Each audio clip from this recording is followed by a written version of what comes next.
Salut la famille, il n'y a pas autre que les actualités qui nous obligent de sortir de nos coquilles pour venir partager avec vous, exposer nos réflexions. C'est la raison pour laquelle nous sommes là. Je sais très bien que pour le moment, je suis un peu euh, occupé. Mes boulot, boyebi très bien avant beaucoup de fans, il faut toujours travailler. C'est la raison pour laquelle Nazomon en a peine mingi pour le moment, mais je suis connecté, je suis au courant de tout ce qui se passe. En tout cas, on est au courant de tout. Mais je suis là parce que les lots, on a eu quelques trentaines de minutes comme ça. Je me suis dit, ok, je vais quand même partager avec vous. Naba sujet oyo, tu vas proposer ngana lobela yango, oyo ezotungisa bango. Lobi que non, Albert, il faut exposer un peu ta réflexion, ta façon de voir les choses à propos de sujet oyo et ko aider pena batu ebele pour la compréhension. C'est la raison pour laquelle nous sommes là. Alors, pardon si c'est la première fois, si tu es un habitué, mais jusque-là, tu ne t'abonnes pas. Na senga kibino boko misanga na moi 11 000 abonnés. Tilelo. Mais ce n'est pas grave, je suis toujours là pour vous servir. Ça, c'est pas un problème. C'est pas vraiment un problème. Déjà 10 000 oyo, en tout cas, et ça la rend bien. Parce que quand je me rappelle, tant qu'on a banda qui pena na 0 abonnés, en tout cas, na banda organisate qui n'a pas un jour na 10 000 abonnés. Ça, vraiment, c'est pas un problème. C'est tout simplement que ceux qui vont s'abonner, vous partagez peu balien et que ça la pena bien. Mais pour ça, la pena biso bien, to zoata, batu ebele, ba abonné ebele. Et pour ça, la pena kitoko makasi. Alors, abonne-toi, partagez les liens, likez, partagez, regardez aussi nos vidéos jusqu'à la fin. C'est très très important. Donc, n'hésitez pas de les faire. Alors, toye, balobi langa, balobi langa, lobela likambo oyo ya que ba concert a fali etika la kate et les kaka ina persi. Tozo mona batu ebele, bazo lobela ngo. En tout cas, balobina lobela likambo wana et puis ce qui t'a permettre to toucher pe actualité mon sousou yaye mon artiste émission Fally Ipupa si possible to toucher pe actualité à faire parce que ta eza pena mingi mais principalement na yaki ko lobela likambo oyo ya ba concert à Fally ke ba concert à Fally et tika la kate à l'occurrence son grand concert oyo uchi ko sala na 2023 il y a Paris la Défense Arena ke concert wana et l'équipe n'a persi ba ovu l'équipe n'a persi ba ING l'équipe n'a persi. Vous savez mes chers frères, na Albert Premier et si na loba déjà na loba yango na kolobaka yango na kolobaka yango kaka na ko répéta kango kaka parce que je pense que Congolais il faut toujours kolobelaye. Congolais il faut toujours kolobelaye parce que makambo oyo Albert Premier na loba na ba Congolais, lelo je pense que plusieurs Congolais ba komi ko comprendre yango ba komi ko mona yango. Albert Premier na loba yango déjà que l'intelligence d'un Congolais n'a pas de garantie. Sagesse ya Congolais ezalaka na garantie. Pour faire simple, nyoso ya Congolais ezalaka na garantie. Et les loyo, je pense que beaucoup mikomona yango. Omoni na Congo, biso tokola, babanda kota di sa ba vie na biso moko boye ba artiste, par exemple ba wazekwa. Babanda ko loba na biso ke ba vie wana ba mayele. Ba vie na biso lokola ba wazekwa, ba mibenga ba kombo, mokwa bongo, Monsieur Google, Ange, soki ndenge nini. Mais les loyo, nazada du mal ya komona un wazekwa, il est incapable ya ko comprendre simple phrase oyo uti na monoko ya Fally ya koloba ke non tolei sa musique te. Ça devient tellement compliqué pour un monsieur comme Wazekwa. Donc azo comprendre te contexte nini artiste Fally Ipupa alobeli phrase wana. Donc ça complique vraiment les gens autant même ba oyo to banda ko kanisa ke ba mayeli. Yangwana na loba na bino très bien que l'intelligence des Congolais n'a pas de garantie. Ba Congolais tozalaka mayele te, mayele visitaka biso. Na loba yango déjà. Soko moni Congolais zo sala makambo ya bien. Yeba que na moment wana mayele visiter ye kaka. Mais zala prudent parce que na tamuke mayele kokende nango. Ezalaka ba simple visite au mayele salelaka biso. Yango to bimisaka makambo moko boiza na droiture. Mais soki mayele nyamuki kaka to tikali na vraie nature na biso ya ba Congolais. Simple phrase ya koloba que non tolei sa musique te. Kolei sa musique c'est quoi? L'artiste voulait tout simplement dire que à ne pas investir de l'argent dans la musique au moment où consciemment, tu sais très bien que tu ne gagneras rien de retour. Simple que ça. Parce qu'il a été clair, il a dit au commencement, vers le début, au koki kolei sa musique pour préparer lobby yangope et bandakole, il a été clair dans ses propos. Parce qu'il s'est posé la question de savoir comment est-ce que toi, un artiste, au commun à niveau, ya kokota studio, ko enregistré, ko bimisa ba album, mais ozo vivre kaka na matolo. Et bon, ba produit na yo oyo bimisaka, et kendaka wapi. Mais simple phrase, même na mutuloko la waze quoi, azo comprendre en côté. Et tout ça, c'est à cause de quoi? Oyo tolobaka awa, dis-moi qui tu fréquentes, je te dirai qui tu es. Waze quoi? Aloba na fali ke non, akope se nzembo, akosale le nzembo, fali epe aloba ke vie, salela ngata mwa nzembo. Est-ce que boye baga makambo nenge le kaka? Parce que beaucoup de gens ba mis tout na kate, pourquoi Waze quoi n'a pas pu donner la chanson à Fali?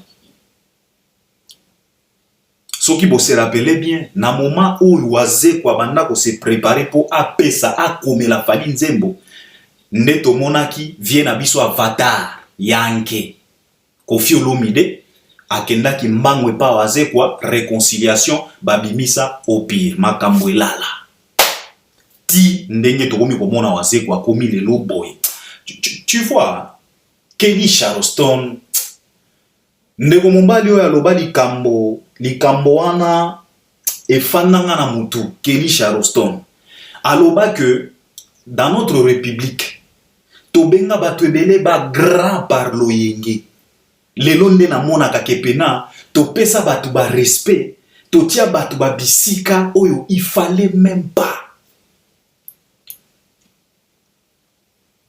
Il fallait même pas tozo benga bato ba grand totia bato na bisika to matisa bato na bangwende to latisa bato ba couronne. Mais dans la réalité ma papa la gomme penda. L'intelligence d'un Congolais n'a pas de garantie. Yangwezo mema biso tina ba discussion oyo tokomi ko discuter lelo ya koloba ke non ba concert a Fali etika la kate. Vous savez mes chers frères, d'abord dans tout ça, il y a une seule vraie question qu'on doit se poser. La question n'est pas que concert etikali ou bien etikalité. C'est pas là la question. La question qu'on doit se poser, les concerts de Fali etika la kate. OK. Mais la vraie question, c'est de savoir, etika la kawapi.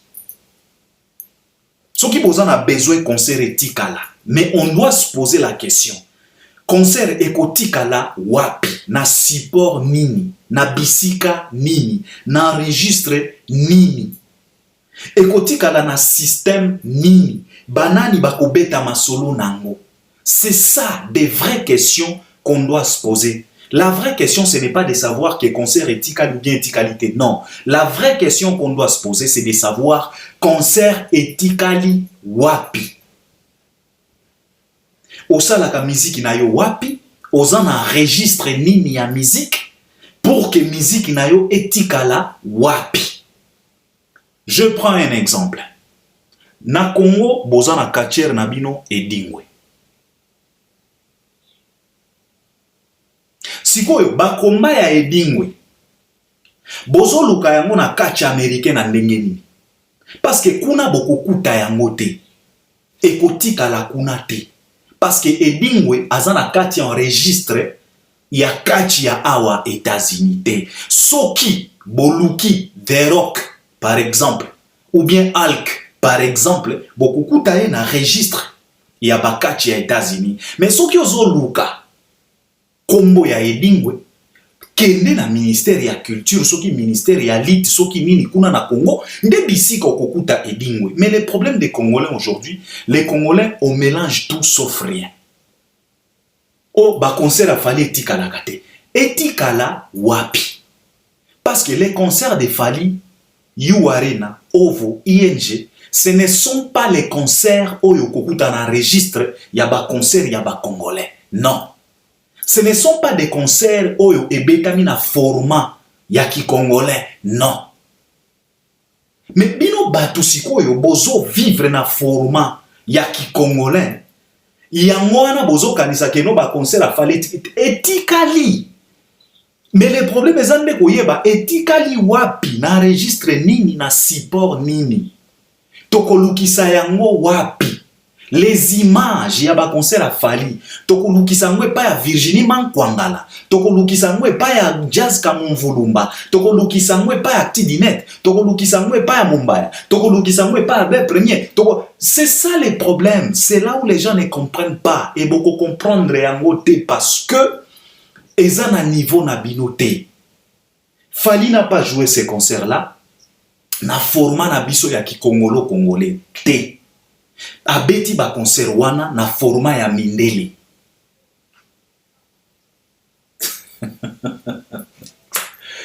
Eloko ebetami na format ya mindele. Effectivement, soko ke kolukisa ngo na format ya kikongolo congolais, okokuta yango te.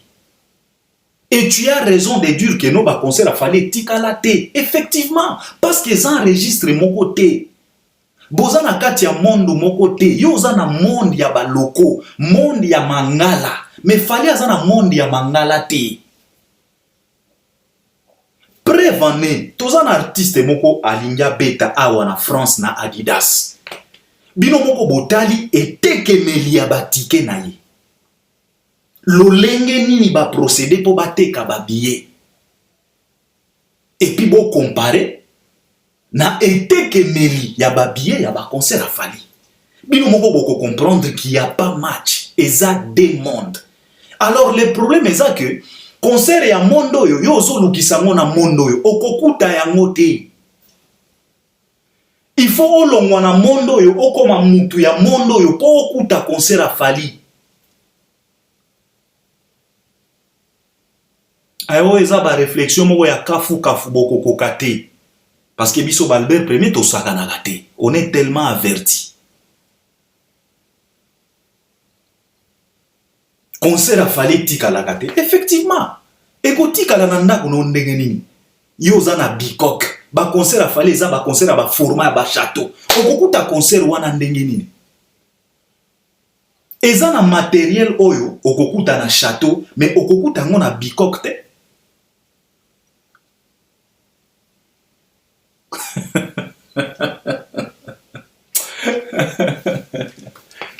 Congolais, Nzambe a aidé biso. Omoni biso ba Congolais, toza vraiment na ba sérieux problème. Vous savez, batu bazolo baloba concert papa. Concert a fali eza na bisika oyo etikala. Soki oke na Paris la Défense Arena, otuni bango historique. Okokuta concert ya fali. Okokuta kombo ya fali. Soki ke na Apollo Fiesta, awa na Apollo, okokuta kombo ya fali. Nazota liso bisika, ba concert, ba événement, ba production ya fali tikalaka. Concert ya fali ya Apollo, okoya kolukisa ngo chez Demba te. Okokuta kombo kuna te, parce que za level moko te. Eza enregistre moko te. Eza monde moko te. Soki oke na Ovo Arena okokuta kombo ya fali.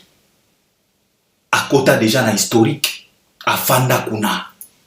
Soki oke na ING Arena okokuta deja na historique ya ING. Soko tuni bango question bakoloba na yo effectivement na année oyo il y a un artiste congolais à beta. C'est ça kotika la obino bolobaka concert et kotika la ndenge nini fali a beta ga lisusu ba concert ya ba format ya ki congolais te po ya kokuta concert a fali na nganda ya ba lotoko. Non, fali ne procède pas comme ça. C'est la raison pour laquelle balobaka na bino qui a fali et les autres. Tango ba Manix bazolo banabino que les selles internationales c'est seulement fali o ba fingi batu. Parce que ba concert nyonso ya ba batu o bolo bakanabiso que ba concert na bango etikala format local, format à la congolaise. Ba concert ebina makana banganda ya balotoko banganda ba bangi. Parce que ce sont des concerts à la congolaise. Mais Fally ne fait plus des concerts à la congolaise, non. L'image de Fally, ba image à ba concert à Fally, et ça ba image oyo, était kamaka avant même concert et betama.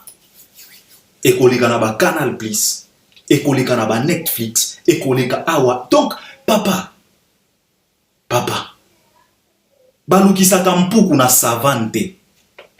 Savane eza bisika oyo kokuta bankoi, ba lion. Mpuku balukisaka na madusu. Na bandaku lokola ya ba Virginie Mankwangala, kuna ndo kokuta mpuku.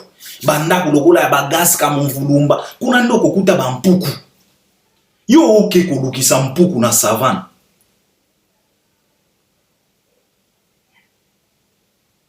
Bozo lukisa concert a Fally na banganda ya bakisasa, banganda ya balotoko. Fally ne plie dans ça. Yango na lobi na bino awa, le problème ou bien la vraie question, ce n'est pas que concert etikali, non.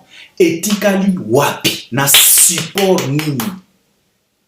On parle de ton concert où? Par exemple, les artistes na biso ebele ba beta na France wana, mais lelo soko ke na Zénith, oke kotuna historique ya ba événement o ebetama na salle wana. Eza na artiste moko kokuta kombo na ekuna te. Mais biso na Congo toyebi ki abeta pe Zénith. Mais kuna na historique ya Zénith azalaka te, ba yebi te soka beta ki kuna.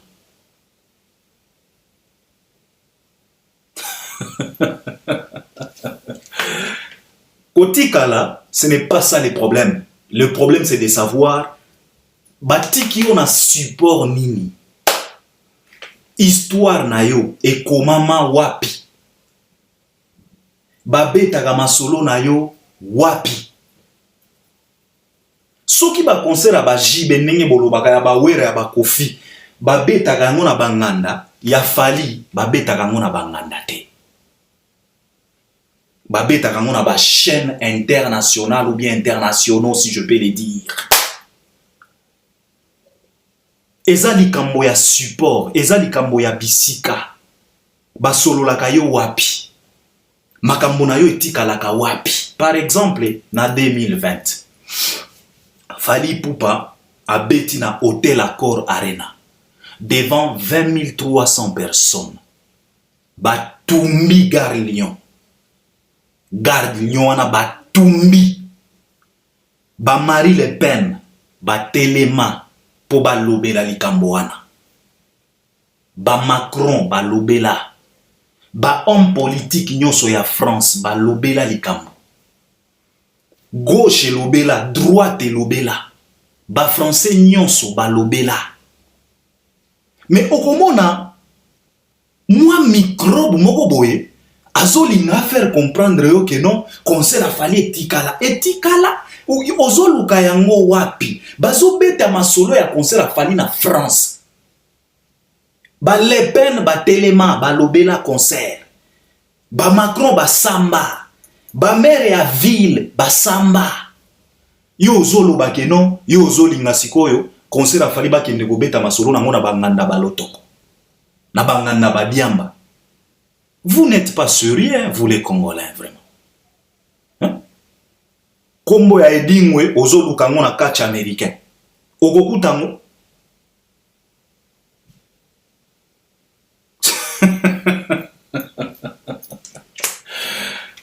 Et que Nzambe a aidé biso ba Congolais vraiment na yebite. Hein? Ba discussion moko epola ba makambo moko boye. Donc on pena ka mutu moko boye, ka mama moko boye, ka mama moko mukolo. Donc na yebite obozo benga bango soki empire de mankiona. D'ailleurs kutu bobengi bango bien. Pour moi Albert Premier eza empire ya ba microbe. Empire des microbes. Pour moi, eza empire des microbes. Eza empire koutu ya manki on a été empire des microbes parce que ces gens-là, je les considère comme des microbes. Pas pour les diminuer, té.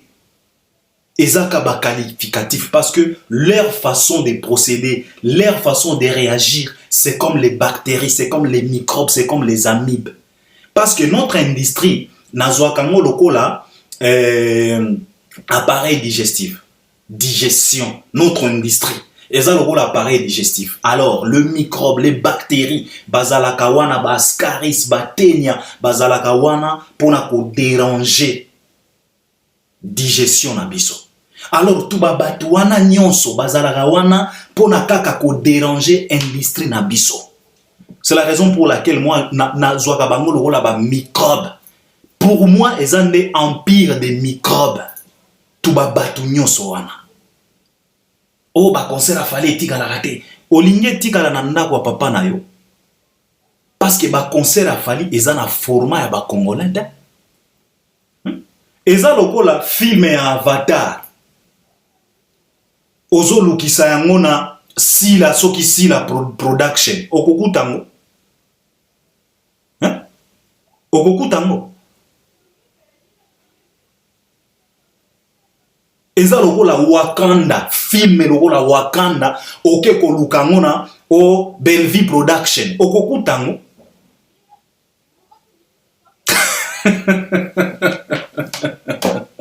Yango na lobi na bino awa, bozo lukisa kombo ya edingwe na catch américain. Okokutango.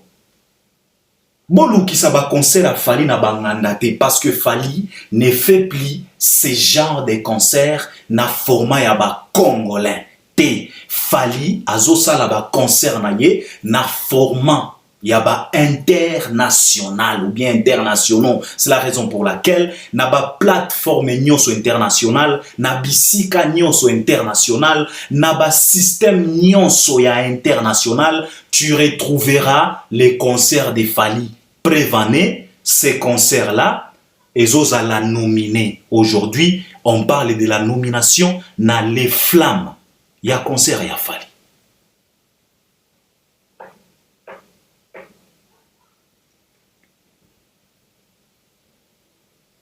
Papa, balukisaka mpuku na savante. Okoya koluka baleine na forete. Baleine azalaka na mai. Soki bozo lukisa ba concert a Fali na banganda na bino. En tout cas, pardon, bokozwa yango te. Parce que les concerts de Fali, ce ne sont pas les concerts, il y a ba format na bino wana te. Et ça va format international, c'est la raison pour laquelle ba concert a Fali et ça la nominé à l'international. Bino moko bomoni les flammes ba nominé concert a Fali. Et c'est par là, tozo senga na ba warrior ba kende ko voter concert wana. Il faut aller voter. On a le na bino awa aventure que vous avez tellement beaucoup de choses à faire que kobanda ko se préoccuper na ba batu moko boy. Oh, à critiquer qui script a Fali, oh, toko bétaillé, oh, sokite. Vous avez mieux à faire. Parce que Fali, atia kabino na ba condition moko ya bien. Oh, ye moko uti koloba que na période oyo, naza na période ya kisakata. Bino ba warrior boza pena na période ya kisakata. Comment na Fali? Nalobaka na bino, Fali ne vous a jamais déçu.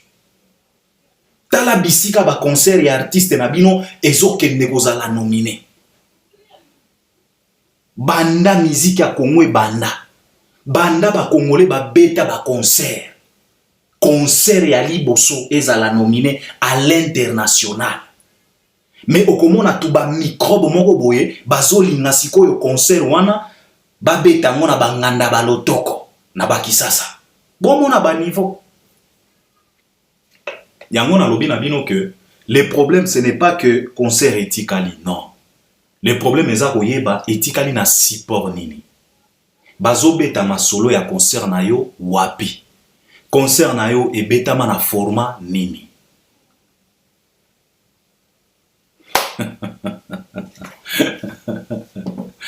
Producteur na yo nani. Maison de production na yo nini. C'est de ça qu'il s'agit. Alors ba warrior bo mitumi sakate na ba bato yo bozomona to ba microbe nyonso yo o ko ya ko leka na Monica kaka Virginie Mankwangala en tout cas esa na to ba bato ala to ba bato pena nazo tala nazo mituna est-ce que en tout cas Congo toza na chance te. Congo toza pena na chance te. Donc c'est ce que je voulais partager avec vous. Le problème, ce n'est pas Kotikala. Ce qui m'a dit, ok, non, bah concert a fallu Tikala raté. Loba effectivement, ça dépend de Bisika Nini, Ozo Linga concert a fallu et Tikala. Voilà. Donc le warrior, bola naka tuba batuana te tuba microbe wana ba empire ba microbe wana. Baza wana pona ko déstabiliser digestion ya musique na biso. Tout simplement que ça. Omoni eza na ba discours bato wana ba yaka nango nga na tala ka bango na seka ka pena ba discours moko ya koyemba ofere koyemba papa koyemba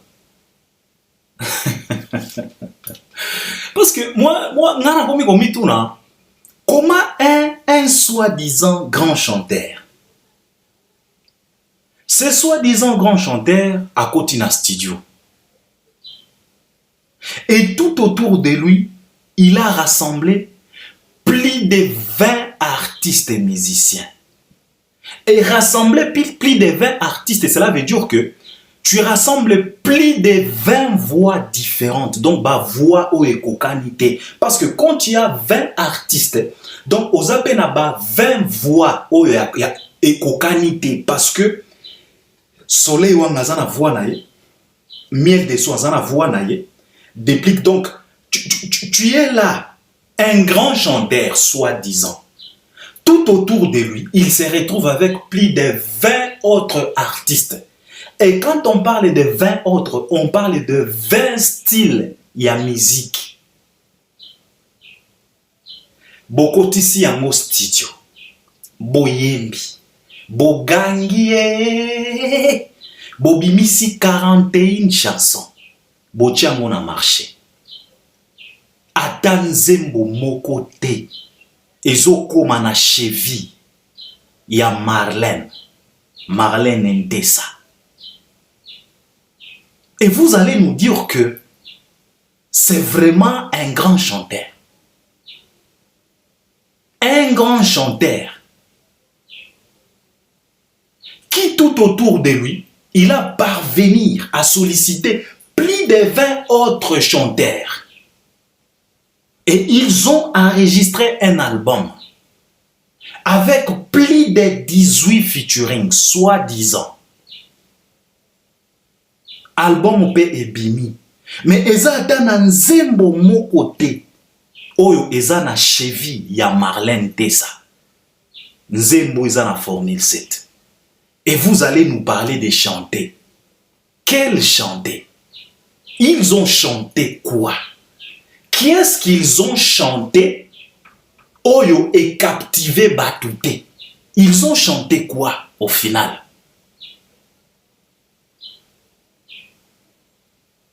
Arrêtez avec vos bêtises. Bozo descendre falité. Bozo komisande ba Francis Nganou na bino faible.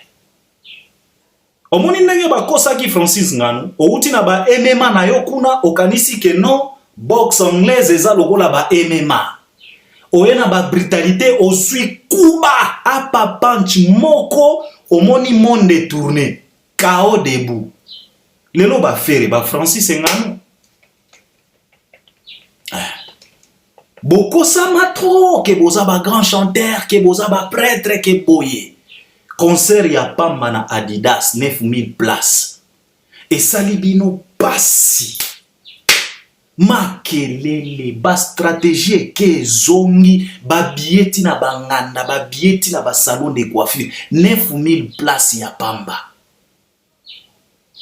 Balukuta na balukuta 9000 ya pamba. Francis Nganou Feregola. Mikolo nazo benge Francis Nganou. MMA yo kanisi nde boxe anglaise. Tala siko Tony Joshua ndenga lakisi yo boxe anglaise ndenge zalaka. Tyson Fury ye wana lobike. Na lobaki na ye que il faut faire attention parce que wana eza boxe ya anglais. Boxe anglaise ezalaka mwa ndenge. Il faut faire attention. Siko Francis Nganou ya banda ko kanisa keno ezaka ba MMA. Na deuxième round KO debout. Yemo bazo comprendre te. Oh, je ne m'attendais pas à Kotianga Kao. Effectivement. Effectivement. Grand chanteur Nini, Oyo Akokiko. En tout cas, Congo toza un sérieux problème. Et puis, au Congo, on a mon oiseau, le Kamama Moko Boyaba 50 ans. Kazoloba. Congo toza na chance. Omoni balobaka, éduquer une femme, c'est éduquer toute une nation. Mais Tobo Sanagape Koloba, n'est pas éduquer une femme. C'est tuer aussi toute une nation. Hein? Ba mama bolimbi sanga, mais c'est la vérité. Parce qu'on a toujours l'habitude de dire qu'éduquer une femme, c'est éduquer toute une nation. Mais n'est pas aussi éduquer une femme, c'est tuer toute une nation. Et ça, le rôle Toba Virginie wana. Pour moi, cette dame ne mérite pas le respect. Parce que cette dame ne respecte pas les gens. Comment est-ce que tu peux te permettre, yo moi si, d'aba 50 ans, ozo ya koko sabana bazolanda yo, ozo kosa sans pour autant avoir honte, ozo yo kata somote, ke naza na télévision bana mike bazolanda. Et bolingaka basi ya boye, biso topesa bango respect. Au grand jamais. Toko banda ko traiter bango na lolenge na bango. Grand chanteur, papa. Grand chanteur, hein? Aza lokola Fally Ipupa. Nenga uti ko expliquer biso, nenga salaki amore. Ça c'est un grand chanteur. Hein? Vous savez, biso ba Congolais, tous en a sérieux problème. Donc c'est ce que moi je voulais partager avec les Warriors. Bolanda rabatuana te. Mutu soka lobina oko concert a Fally tikalate ndimela ye lobana ye effectivement concert a Fally okokutango bisika nyonso toute. Parce que concert a Fally eza na format international. Sikoyo c'est impossible okutango na nganda ya Kisasa. Et si okuta concert a Dadju na nganda Kisasa, oso okuta concert a Gims na nganda Diamba. Oso kuta concert à Bouba na Kisasa, na nganda Kisasa. Non, parce que ça va concert au Betami na format international. De la même avec les concerts de Fally. Okokuta yango jamais na banganda balotoko. Effectivement, eza bisika nyonso tout un okoya kokuta Fally. Fally c'est un artiste international. Ba concert okokuta na banganda ba Kisasa, c'est ça ba concert ya baloko. Je dois m'arrêter par là. C'est ce que je voulais partager avec vous. Fally Ipupa concert na eza nominé na les flammes ba Warrior bo kende bo voter Fally Ipupa. En tout cas, ce qui a raflé trophée wana et ko sala pena kitoko makasi et ko justifier ba analyse nyoso oyo biso tozo sala. Alors s'il vous plaît, bolongo na distraction, bo voter Fally Ipupa et ko sala pena kitoko makasi. Alors, on est ensemble, tokozonga soki na 8 ans mosusu na kozonga. À la prochaine, merci beaucoup.